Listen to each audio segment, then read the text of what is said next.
Assalamualaikum warahmatullahi wabarakatuh. Kabajamtootaa fi hordoftoota keenya. Har'aan tana seenaa ajaa'ibsiisota kan qabadhiisan godhu. Yoo seenaa tana hanga dhumaatti ilaaltan waa hedduu irraa barattan. Saniifuu viidiyoo teenya kana eegaluun duratti sabskiraayib godhaa. Namoota laayikii godhaatii sheer nama hundarra godhaa. Seenaanis akkana jaamtu kun. Seenaan teenyaas akkana jaamti. Namicha tokkootu deemu jira kophaa isaa. Osuma kophaa isaa deemu jiruuti boolla takka keessatti kofe. Boolla san keessaa namni tokko isa baasuu hin danda'u. Boolla san keessaa ifi isaatti bahuu hin danda'u. Yoo namni gargaarsa nama biraatti yoo boolla san keessaa ba'e malee boolla san keessaa inni bahuu hin danda'u. Saniifuu boolla san keessa taa'ee yaa ola baasaa jee iyyuu eegale. Osuma inni iyyuuti namichi tokko deemaa ture. Innis gosa san keessa gallaaniiti akkana jedheen ahoo jeen ani doktara dhimma ariifachiisaaf hin deemu jira. Yoo boolla kana keessaa baate bakka nataadhaan si yaafama jeen ilaashittiin si yaafama bakka xiyyaasa bakka kanaa kana asirra dhuftee ilaashittiin si yaala jeen akkasitti biraa kutee jechuudha. Gurbaan ammallee icha keessa taa'ee abdii hin kutan. Ammallee aboo na baasaa jeetuma lallabuu eegale. Osuma akkasii lallabuuti namicha lamaffaa tokko deemaa ture.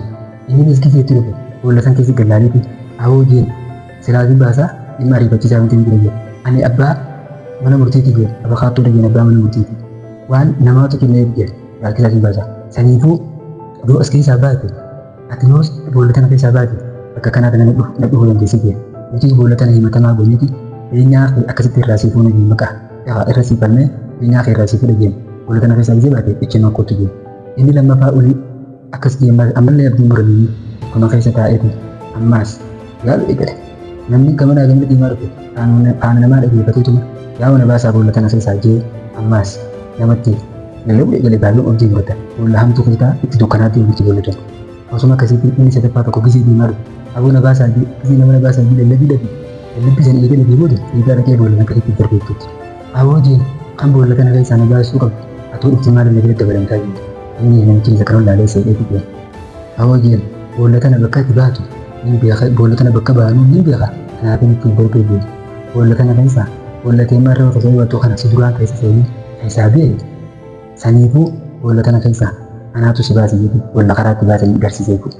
Seenaa kana keessatti maal baratanii yoo ta'an namoota harka si qabee boolla san keessaa si baasu nama san beekuu addaan baafachuu qabda jechuudha.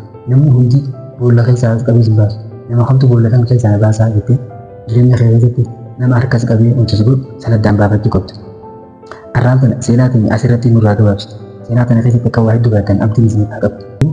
Waan akka afaan irratti nafaa turtaniif galatoomaa isin jennu. Viidiyoo tana laayikii sheer koomentii godhaadhaatii nama hedduudha sheer godhaa. Laayikii godhuudhaan eegala gabaa'e.